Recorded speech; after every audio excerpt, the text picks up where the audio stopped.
Something very strange is actually happening in the oil market because few days ago, oil exploded above $100 per barrel as the US-Iran war escalated.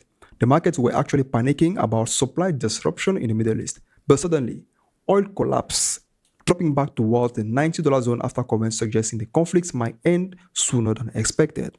So the big question is this: did the market just signal that the war might already be ending, or are traders making a huge mistake? Today, we are going to break down exactly what happened, why oil crashed, and what this means for stocks, inflation, and investors. We remember that the oil surge started when the conflict between the United States and Iran escalated. The biggest fear for market wasn't just the war itself. The real fear was energy supply disruption. Because looking at this map, about 20% of global oil shipment passed through the Strait of Hormuz, one of the most important shipment routes in the world. So when attacks and military operations began in this region right here, traders immediately priced in the possibility that all shipment could be blocked. Because when you look at the map, we can clearly see that this place alone covered 20%, like they said, of the oil market supply. So it means something. When war happens in this region, the supply might be blocked. And when the supply is blocked, what is actually skyrocket? Oil prices. So at one point, both major benchmark, Brent and WTI jumped towards $119, this price right here. The biggest level in several years based on business standards. So when oil spike like this, market usually react in three ways. First, energy stocks rise. Second, the airlines and transport companies fall because fuel becomes more expensive. And third, inflation fears increase, which pressures central banks. So the market reaction made sense. But then something unexpected happened. Because after reaching those heights, oil suddenly reversed and the price dropped sharply after comments suggesting the war could end sooner than expected. That signal reduced what traders call war risk premium. When this actually happened? Because the President of the United States, US President, described conflict as very complete, but threatens further strikes after Iran said it won't allow 1 liter of oil to leave the Middle East while war continues.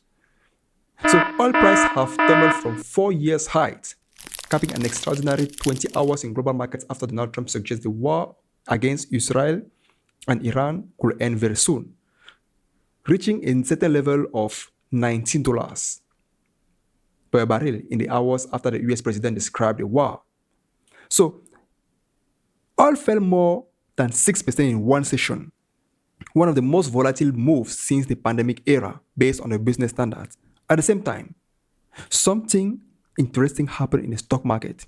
Stock that had been falling earlier suddenly recovered. That tells us something important. The market believes lower oil price reduce the risk of a global economic shock, but the story doesn't end here. Because while some political signals suggest that the conflict will end quickly, Iran is sending the opposite message. They said it can fight intense war for 6 months. Missile and drone strikes hit energy sites across the region. So officials have warned that they are very prepared for a longer conflict that could last months, and that could create a huge uncertainty for markets. Because if the war continues or spread to shipping routes, oil could spike again.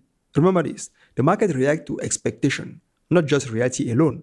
So right now traders are basically trying to answer one question.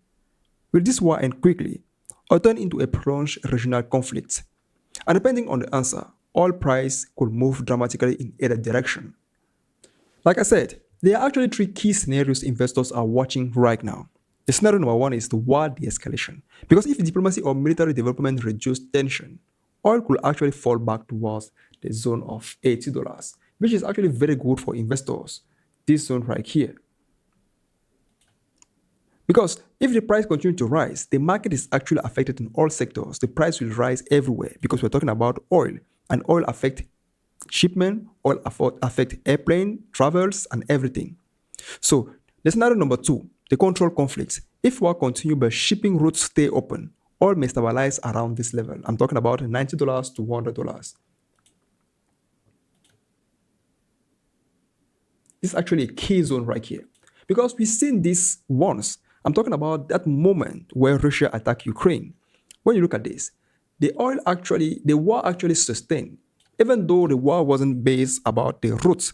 we can actually feel that the war created some kind of movement in the market. The price actually skyrocketed at the time, reaching an unprecedented level, $129. But because the war were actually maintained and controlled, the price started dancing around this zone right here. And here we are on the weekly time frame. So we can actually resume here that is actually month. Now the price, because of the war actually reducing, sanctions continuing, so the price continue to move around the zone. Consolidation about a long period of time. Now, that's why we are saying the same scenario can happen here. Because if the war continue to be controlled, we can actually see the price dancing inside this level right here, trapping a lot of investors. That's why it's actually certify and verify for investors to actually watch closely what is actually happening right now. And the scenario number three, the major escalation. The major escalation, because if all shipment route through the Strait of Hormuz are disrupted, oil could spike well above this level, well above the level of $120, which is actually very dangerous. Because remember, oil is actually one of the core assets when it comes to using worldwide. So oil rising means everything will rise at the same time. And investors don't like these kind of scenarios. So even if Trump, the president of the United States, want the war to continue, he will face a lot of charges. First, the United States is actually facing in June the elections. So he doesn't want to have these kind of conflicts. Or maybe he wants to continue the war and prolong his mandates. Stay very open and watch closely what is actually happening right now.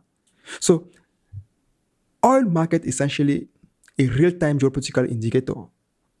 So based on all these investors, the key lesson here is simple. Oil prices are just about supply and demand.